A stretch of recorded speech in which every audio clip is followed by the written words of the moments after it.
नमस्कार दोस्तों। इस वीडियो में राजश्री सोल हम से सारी श्रीमद् अपडेट्स भगवद पाने गीता के लिए बेल आइकन के पहले दबाइए। अध्याय का चौथा श्लोक समझने की कोशिश करेंगे।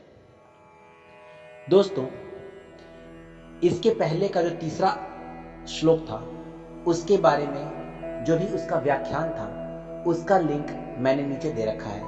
अगर आप उस वीडियो को देखना चाहते हैं तो कृपया करके उस लिंक को क्लिक कीजिए और देख के समझिए। अब इस वाले में हम चौथे श्लोक को समझने की कोशिश करते हैं श्रीमद् भगवद गीता का। तो सबसे पहले मूल श्लोक क्या कहते हैं? मूल श्लोक अत्र शूरा महेश्वासा भीमार्जुन समायुधि युयुधानो विराटश्च द्रुपदश्च महारथः। इसका मतलब है इस सेना में महान धनुर्धारी शूर योद्धा हैं जो युद्ध में भीम और अर्जुन के जैसे समान है, जैसे युयुधान, विराट और महारथी राजा द्रुपद। यहां पांडवों की सेना में बड़े बड़े शूरवीर हैं जिनके बहुत बड़े बड़े धनुष हैं, तथा जो युद्ध में भीम और अर्जुन के समान हैं उनमें युयुधान, जिनको सात्विकी हम कहते हैं, राजा विराट और महारथी द्रुपद भी हैं। धृष्टकेतु और चेकितान तथा पराक्रमी काशीराज भी हैं। पुरुजित और कुंती भोज ये दोनों भाई तथा मनुष्यों में श्रेष्ठ शैव्य भी हैं। पराक्रमी युधामन्यु और पराक्रमी उत्तमौजा भी हैं। सुभद्रा पुत्र अभिमन्यु और द्रौपदी के 5 पुत्र भी हैं और ये सब के सब महारथी हैं। फिर से श्लोक समझते हैं। अत्र शूरा महेश्वासा भीमार्जुन समा युधि युयुधानो विराटश्च द्रुपदश्च महारथः। हम इसके बारे में थोड़ी सी व्याख्या समझने की कोशिश करते हैं कि यह श्लोक कहना क्या चाहता है। यहां कहता है अत्र शूरा महेश्वासा भीमार्जुन समा युधि, जिसका मतलब है जिनके बाण चलाए जाते हैं, फेंके जाते हैं, उनका नाम ईश्वास अर्थात धनुष है।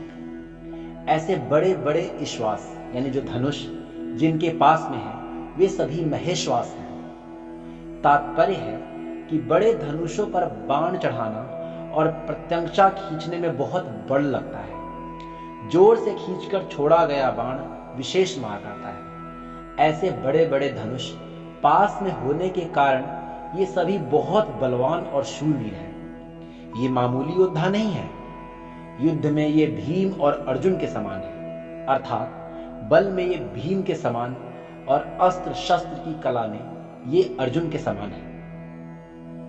युयुधान सात्विकी ने अर्जुन से अस्त्र शस्त्र की विद्या सीखी थी। इसलिए भगवान श्री कृष्ण के द्वारा दुर्योधन को नारायणी सेना देने पर भी वह कृतज्ञ होकर अर्जुन के पक्ष में ही रहा, दुर्योधन के पक्ष में नहीं गया। द्रोणाचार्य के मन में अर्जुन के प्रति द्वेष भाव पैदा करने के लिए दुर्योधन महारथियों में से सबसे पहले अर्जुन के शिष्य युयुधान का नाम लेता है। तात्पर्य है कि इस अर्जुन को तो देखिए, इसने आपसे ही अस्त्र शस्त्र चलाना सीखा है और आपने अर्जुन को यह वरदान भी दिया है कि संसार में तुम्हारे समान कोई और धनुर्धर ना हो, ऐसा प्रयत्न करूंगा। इस तरह आपने तो अपने शिष्य अर्जुन पर इतना स्नेह रखा है, पर वह कृतघ्न होकर आपके विपक्ष में लड़ने के लिए खड़ा है, जबकि अर्जुन का शिष्य उसी के पक्ष में खड़ा है। युयुधान महाभारत के युद्ध में ना मरकर यादवों के आपसी युद्ध में मारे गए थे, ये मैं बताना चाहूंगा साइड में। अब समझते हैं विराटश्च का क्या मतलब है, जिसके कारण हमारे पक्ष का वीर सुशर्मा अपमानित किया गया।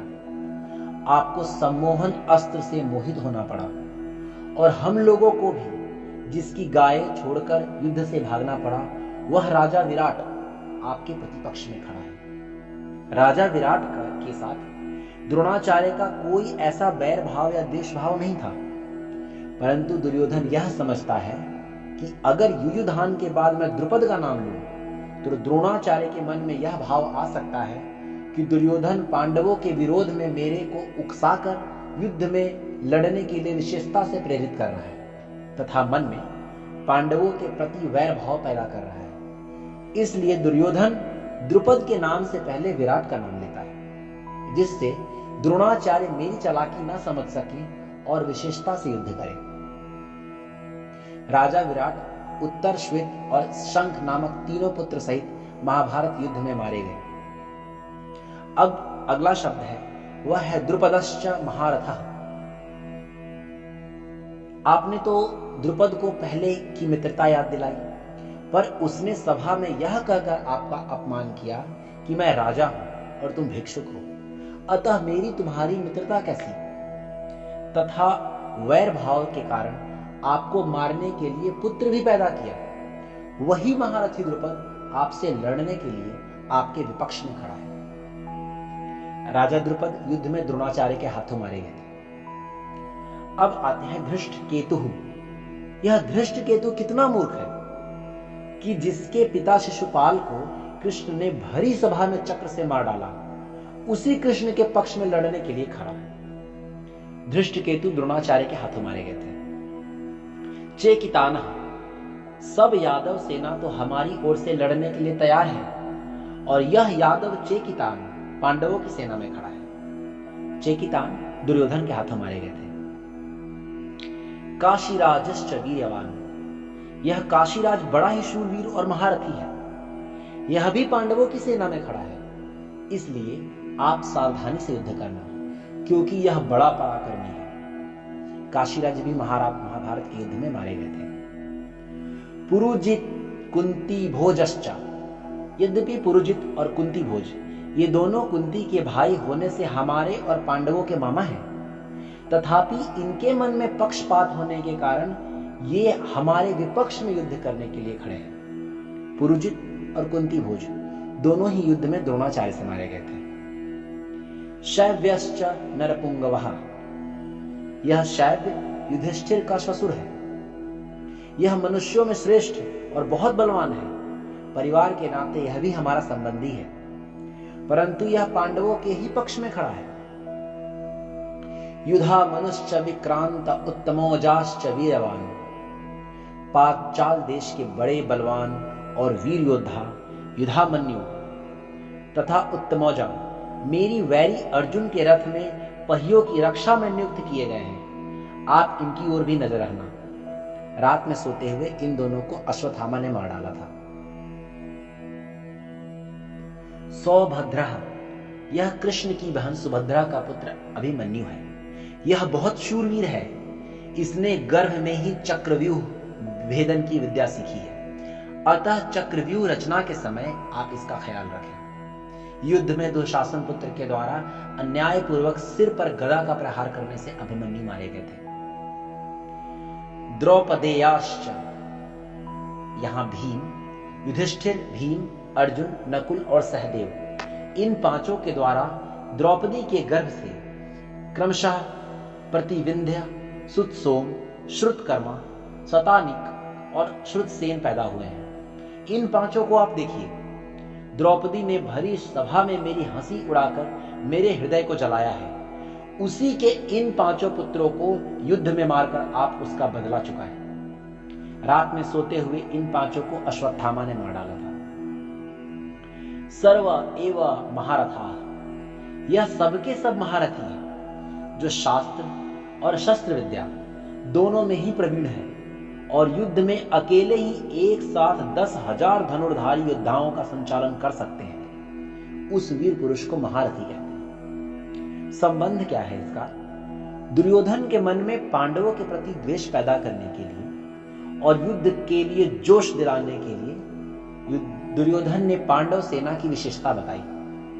दुर्योधन के मन में विचार आया कि द्रोणाचार्य पांडवों के पक्षपाती हैं ही, अतः वे पांडव सेना की महत्ता सुनकर मेरे को यह कह सकते हैं कि जब पांडवों की सेना में इतनी विशेषता है तो उसके साथ तू संधि क्यों नहीं कर लेता। ऐसा विचार आते ही दुर्योधन आगे के 3 श्लोकों में अपनी सेना की विशेषता बताता है। फिर से इस मूल श्लोक को समझने की कोशिश करते हैं। यह है, अत्र शूरा महेश्वासा भीमार्जुन समा युधि युयुधानो विराटश्च द्रुपदश्च महारथः। जिसका मतलब है कि दुर्योधन अपने गुरु द्रोणाचार्य से यह कह रहे हैं कि इस सेना में महान धनुर्धारी शूरयोद्धा है जो युद्ध में भीम और अर्जुन के समान है, जैसे युयुधान, विराट और महारथी राजा द्रुपद। अब ये अगले श्लोक में और भी बातें बताएंगे।